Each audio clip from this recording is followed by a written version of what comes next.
I never believed in ghosts, not until I spent a night in Dead Man Gulch. The name alone should have been a warning, but when you grow up around the foothills of Montana, places with names like Devil's Backbone or Widow's Hollow are just part of the map. Dead Man Gulch was one of those places locals didn't talk about, not out of superstition, but out of fear, the kind that runs quiet and deep. In the fall of 2007, I was part of a geological survey team. 3 of us, me, Davis, and our guide, an old cowboy named Reed. We were charting mineral veins near the border of the Bitterroot Forest, and Dead Man Gulch was on our list. We rode in on horseback, set up camp at the base of a jagged outcrop the locals called the Devil's Tooth. Trees there grew twisted, like they'd been reaching away from something underground. The air smelled wrong, like wet earth and rust. That night, Reed told us the story. Used to be a mining town here, he said, poking at the fire. Back in the 1800s, Silver Rush. Folks called it Prospector's Mercy. Real boom town. For about 5 years, until they struck something they shouldn't have. I chuckled. Let me guess, they dug too deep? Reed didn't smile. They found a tunnel. Natural cave, but smooth like glass. Went down for miles. First team that went in never came back. Sent another, same story. Third time they pulled one man out. Raving, skin white as chalk. Said he saw something that walked without a body, just bones and smoke. Davis rolled his eyes. And then what? Then the earth swallowed the town. Whole damn place caved in one night. Nothing left but that tooth of rock. We laughed it off, went to bed, but I couldn't sleep. Something about the wind didn't sound right. It didn't howl, it whispered, words just on the edge of meaning. Around 2 a.m., Davis woke me up, said he heard voices. We stepped outside the tent. The fire had gone out. The horses were gone, just gone. Then we saw the lights, lanterns, dozens of them, flickering down the gulch like a ghost parade. And figures, men in wide-brimmed hats, pickaxes slung over shoulders, walking in silence. Transparent, dust-colored, faces locked in expressions of dread.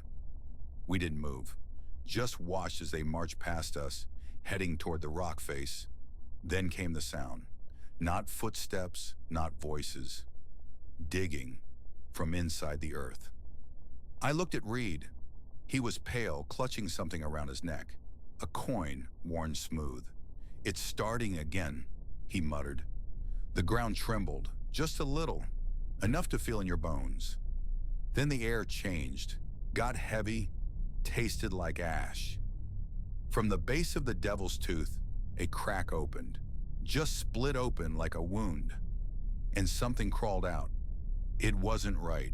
Tall but bent, skin like coal dust, eyes like empty sockets that still saw too much. It moved like it was being pulled by invisible strings, and it was humming, a slow, broken tune that made my skin crawl. Davis ran. The thing moved faster. It didn't touch him, just passed through.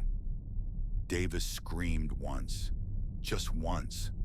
Then he fell, dead before he hit the ground. Reed dropped to his knees, whispering prayers. I couldn't move. The thing turned to me, tilted its head, as if considering. Then it spoke. The earth remembers. Its voice was a cave collapsing.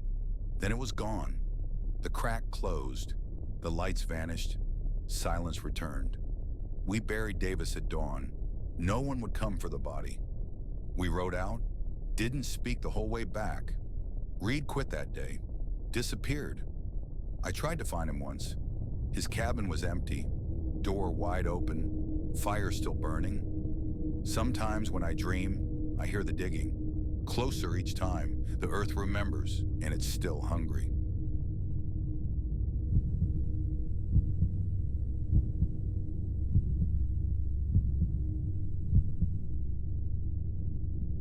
When I was a kid, my grandmother warned me never to go near Cradle Creek. That water doesn't forget, she'd say, rocking in her chair. the wind always howling when she told the story. And it doesn't forgive.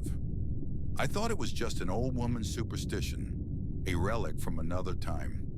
But after what happened in the fall of '98, I don't think she was wrong. Cradle Creek lies at the base of a forested ravine outside the dying town of Withersfield, Virginia. People used to picnic there, swim in the shallows, build rope swings in the trees. Then, in 1921, children started vanishing. 4 kids, all under 10, gone in the span of a single week. No screams, no signs.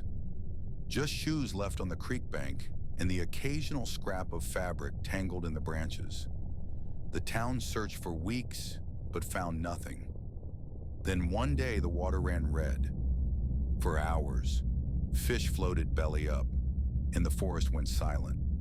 After that, nobody went near the creek. It earned a name, the Witch's Run. Fast forward to October 1998.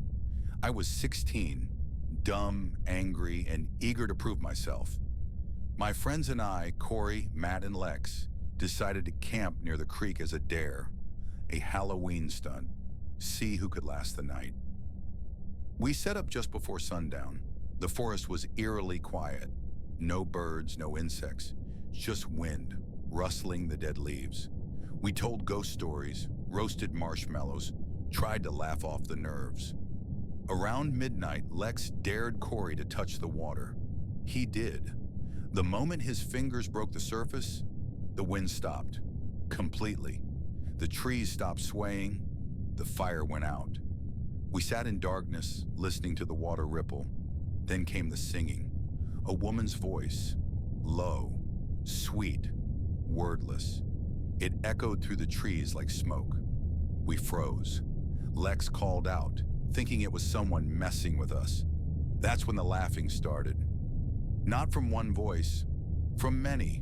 Children, giggling, from every direction. We grabbed flashlights, but they barely worked. The beams were thin, flickering, like the darkness was swallowing them. Matt ran for the car, but we heard him scream before he made it 50 feet. When we found him, he was on his knees at the water's edge, staring into the creek like it was a mirror, eyes wide, mouth open, not moving. We tried to shake him, to drag him back, but his skin was ice. Then he whispered, "She's in the water." The creek rippled. A pale hand rose from the center. Long fingers, black nails.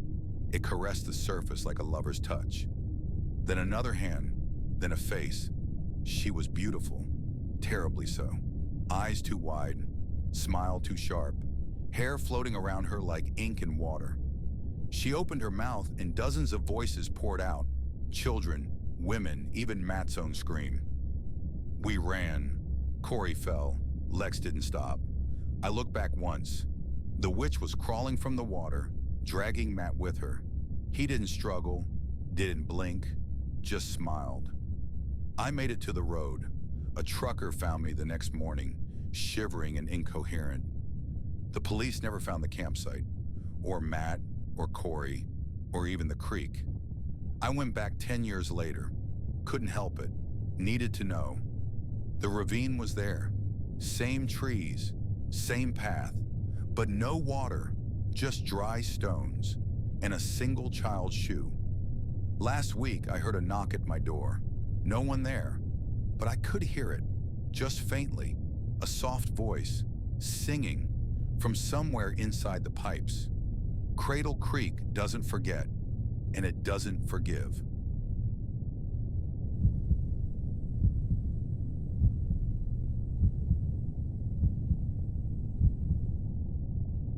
When I was a paramedic in rural Oregon, we got all kinds of strange calls.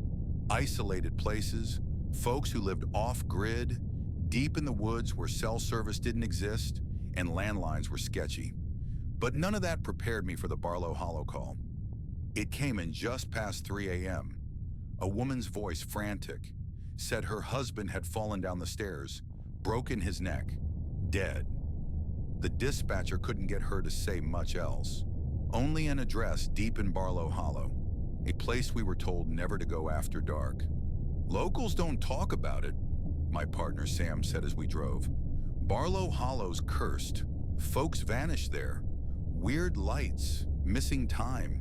One of those backwoods black holes. I laughed it off. People talk. Rumors grow in isolation. I believed in trauma and shock, not curses. The road into the hollow was barely a road, just a dirt path winding through dense pine. Fog hung low, unnaturally thick, and the trees seemed to lean in over us like eavesdropping giants. It took us 40 minutes to reach the house. It was old but not abandoned. Candlelight flickered behind the windows. The front door hung open. We stepped inside. The woman stood in the center of the hallway, drenched in blood. Pale, barefoot. Her eyes were glassy, unfocused. She pointed up the stairs without speaking. Sam stayed with her. I went up. The body lay twisted at the base of the attic stairs. Male, mid-50s, neck clearly broken. But that wasn't what made me freeze. His eyes were missing. Not gouged, not damaged. Just gone. Empty sockets, clean as if never occupied. There was no blood around the eyes, just smooth skin. I called down to Sam. No answer. When I came back down, both he and the woman were gone. I searched the house, every room, every corner, nothing. But I heard them, upstairs, footsteps, voices, laughing. I ran. Outside, the fog had thickened. I couldn't see 5 feet ahead. The ambulance was gone. I followed the path, or thought I did. It felt like the trees were shifting, rearranging. My flashlight started to flicker. Then I saw it. The house. Again. I'd gone in a circle. I tried the radio. Static. Then a voice. Stay with us. Not Sam's voice. Not the woman's. Something older. Rough, like stone on bone. I barricaded myself in a room. Old study. Musty. Filled with books that crumbled when touched. The whispering never stopped. Sometimes it came from the walls. Sometimes from inside my own head. I don't remember sleeping, but I must have, because I dreamed. I was back at the house, but it wasn't old anymore. It was new, clean, bright. A man greeted me at the door. Same man who died, eyes intact, smiling. "You're home," he said. Behind him stood Sam, and the woman, and dozens more. All smiling, all staring. When I woke, it was daylight. The fog had cleared. I walked for hours before a ranger found me. Dazed, covered in blood that wasn't mine. They found the house, but it was a ruin. Collapsed decades ago. No signs of recent activity. No bodies, no Sam, no woman. They said I must have imagined it. Trauma, stress. But last week I got a postcard. No return address. Just one sentence. "You're always welcome in Barlow Hollow." And on the back, a photo of the house. New, clean, waiting.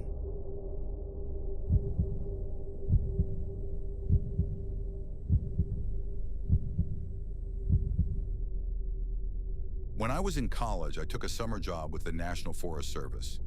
They assigned me to a remote ranger outpost in West Virginia, nestled deep in the Monongahela Forest, near a place locals called Black Mountain. Not the kind of name that inspires confidence. My supervisor, a leathery old man named Cal, gave me 2 rules on my first day. 1. Never hike past marker 113. 2. If you hear whistling after dark, don't respond. Just go inside and lock the door. I laughed. He didn't. "They don't want us here," he said, "and they don't like being answered." The cabin was small, just a single room with a bed, a wood stove, and a radio. My job was simple: monitor the weather instruments, check trail markers, and report any damage or suspicious activity. It was peaceful at first, the kind of quiet that makes you feel like the last person on earth. But even in that silence, I could feel something wrong, like the trees were listening. On my 5th day, I found marker 113. It was crooked, half rotten, barely standing. Beyond it, the forest got darker, denser, almost unnatural. The map said the trail ended there, but I could see a faint path continuing beyond it. Against my better judgment, I followed it. The air grew colder. The birds stopped singing. The woods swallowed all sound. I walked maybe a mile before I saw the stone. A massive black boulder, smooth as glass, sat in the middle of the trail. It didn't belong there. The trees around it were twisted, gnarled like they were trying to lean away. And on its surface, carvings, not letters, symbols, spirals, jagged lines, and what looked like eyes. Dozens of eyes. I took a picture, but when I checked my camera later, the photo was just static. That night I heard the whistling. Software, melancholic, almost human. It came from the tree line behind the cabin. Just 2 notes repeated over and over. I froze. Then it said my name. Not shouted, not spoken. Whispered, drawn out like a breath through teeth. Ron. I shut the door, locked it, closed the blinds. Sat in the middle of the cabin with a flashlight, counting the seconds between each whistle.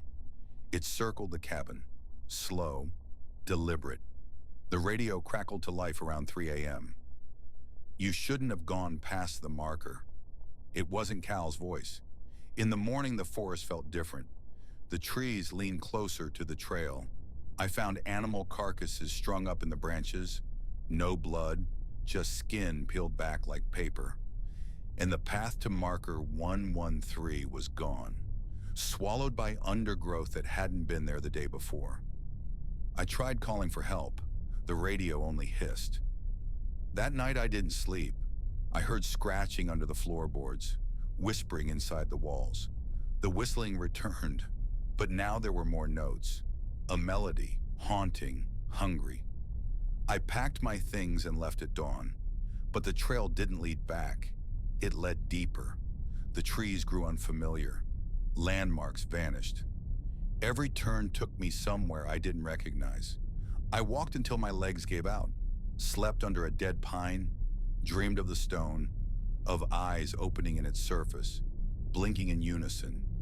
I woke up back at the cabin, same clothes, same pack, like I'd never left. There was a note on the table, my handwriting. You can't leave until it lets you. Cal never came back.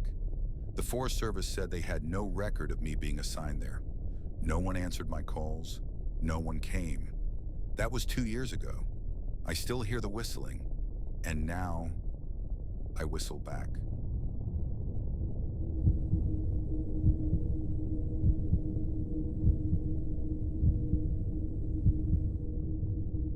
In the heart of the Arizona desert, surrounded by scorched earth and silence, there stood a long-abandoned radio station, KXR 66. It hadn't broadcasted in over 40 years, not since the infamous last transmission that turned the quiet station into a cautionary tale for broadcasters and conspiracy theorists alike. My name is Riley Grant, and I'm a field researcher specializing in audio anomalies, paranormal frequencies, things that don't belong on the electromagnetic spectrum. I'd heard the legends, of course. In 1981, the station allegedly picked up a signal, a voice, that wasn't supposed to exist. Everyone who heard it went missing within the week. The building was shut down, sealed off. The tapes vanished. The FCC never commented. I couldn't resist. In October of last year, I drove out to the ruins of KXR 66, armed with recording equipment, EMF sensors, and a desperate curiosity. The building was half swallowed by the desert. Windows shattered, antenna rusted to the bone. Inside, it was a time capsule of dust and decay. Old reel-to-reel machines sat like corpses beneath thick layers of grime. But the broadcast booth? Intact. That's when the voices started. At first, I thought it was interference, static, but buried in that hiss was something unmistakable, a whisper. I adjusted the gain, cleared the line. The voice grew louder, more distinct, male, dry, cracked, like it hadn't spoken in centuries. "We see you." The temperature in the booth dropped instantly. My breath fogged. The meters on my equipment jumped, peeking into the red.